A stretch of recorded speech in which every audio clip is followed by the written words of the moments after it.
This is 5 in my 5-part series of 5 mistakes that service-based business owners make.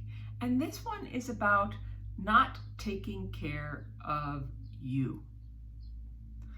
So it can be so easy to focus on where does the business need to go, what are the steps, what is the strategy, what are the tactics, and be so busy doing that you forget about being. So while this does get attention in some of the ones I already mentioned, this is about really truly taking care of yourself, because over time, if you are trying to be in the business for the long haul, you're going to have to experiment and you're going to have to evolve, and things may not look the same.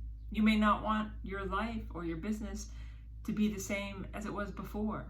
When you lose your mojo, you need to reinvent, you change as a person, the external circumstances change, but at all times, care for you, because you are at the hub of all the other pieces that happen in your business. And without you, there won't really be a business. Even if you've built one that can be sold and can be leveraged beyond your lifetime, beyond your desired work life, without you, what do you got?